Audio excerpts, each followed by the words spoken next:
You know, the Walt Disney Company just seems determined to stay in trouble. Drama, drama, drama, it never ends. But why, my friends? Why is Disney so determined to be in the middle of controversies?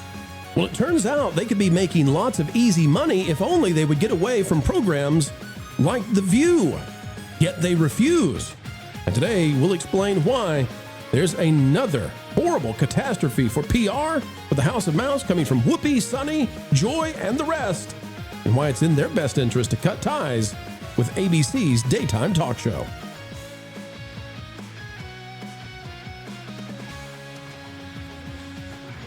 Here we go again, ladies and gentlemen, back at it, exposing what's happening all across the entertainment industry, including what Disney likes to declare as a news program, but it's not, and you know that. It's The View. We'll talk about it, the latest fiasco on daytime talk shows. Click that like button, and here we go.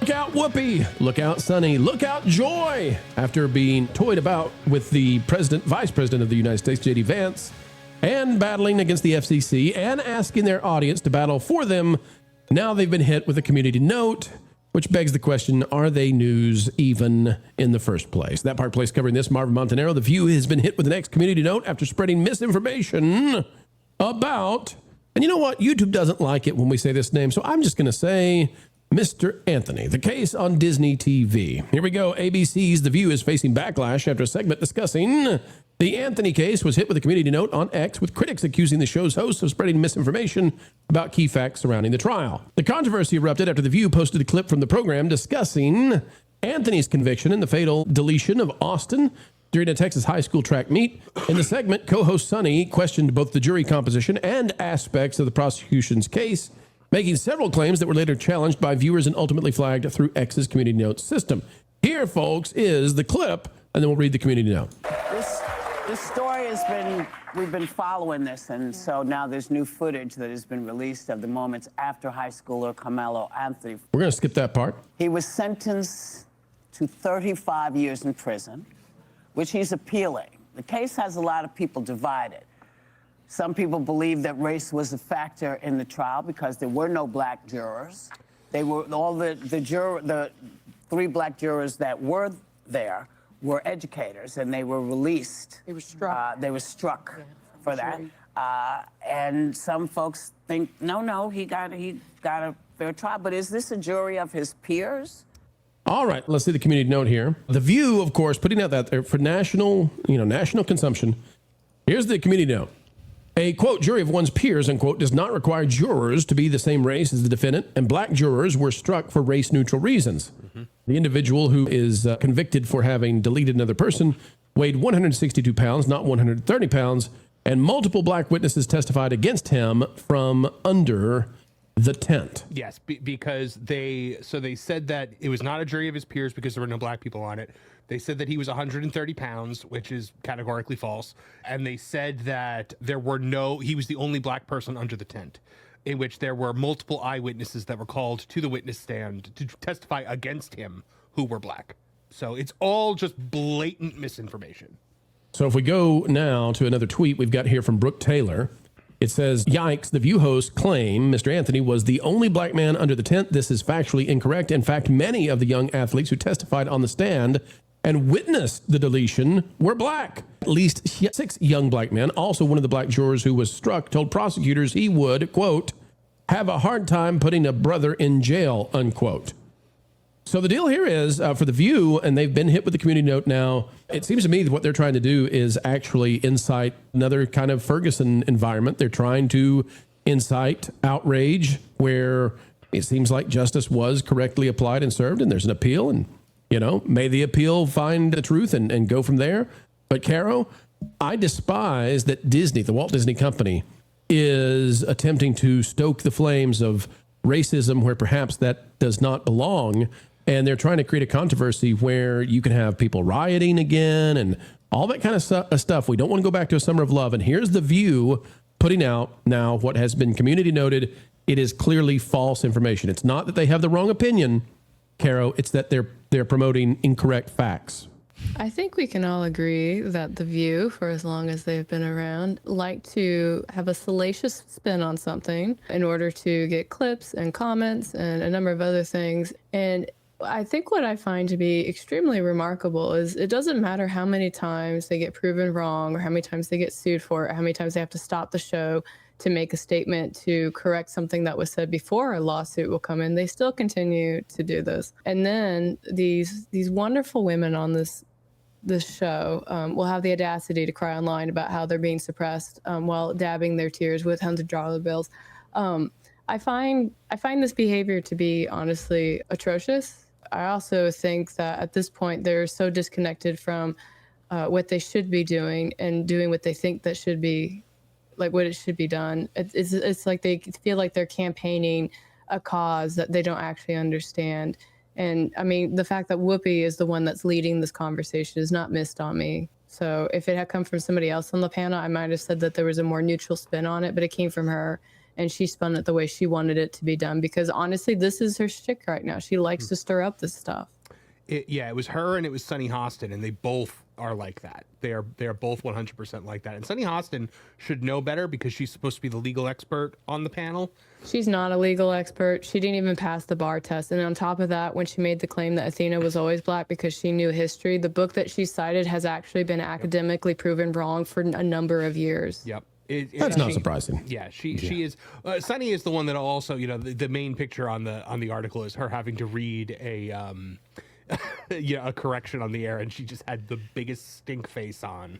She was so angry. Yeah. Jonas, I took a screenshot of that. It was good. Jonas, my question for you is: we keep watching as the Walt Disney Company defends places that they probably shouldn't defend. It's not in their economic interest. The View is doubled, sometimes tripled in viewership by The Price is Right. Wouldn't it be in Disney's interest to have a Price is Right style show? Like steal Plinko, just steal the Plinko thing and the Mountain Climber and do that for an hour. And you won't have any of these controversies. You won't have to fight the FCC. You won't have to fight the U.S. government. You won't have to fake and claim this is a news, thing. And, like all of this drama that Disney is doing is completely and totally unnecessary.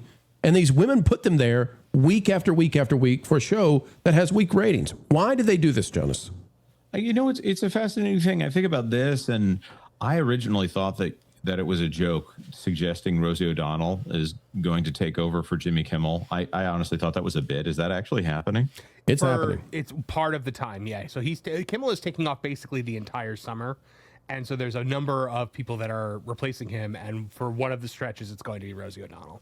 So this is the kind of thing where they've taken what should be a show that people of all stripes can tune into and enjoy a conversation back and forth.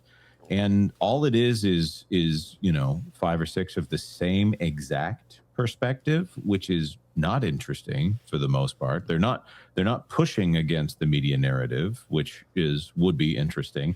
They're basically giving the excuse for people who don't want to come out of their bubble on this. I have not been following the Carmelo Anthony situation, but if I were in the position that Sunny Hostin and Whoopi Goldberg were, knowing that they have this question about their credibility that's going to affect the show in the near to mid future, I would actually be pretty careful about this stuff. I think I might take the opportunity while all these eyes are on them to have another guest like J.D. Vance, or maybe they really hated that J.D. Vance actually came out looking positive. Just anybody with a differing view.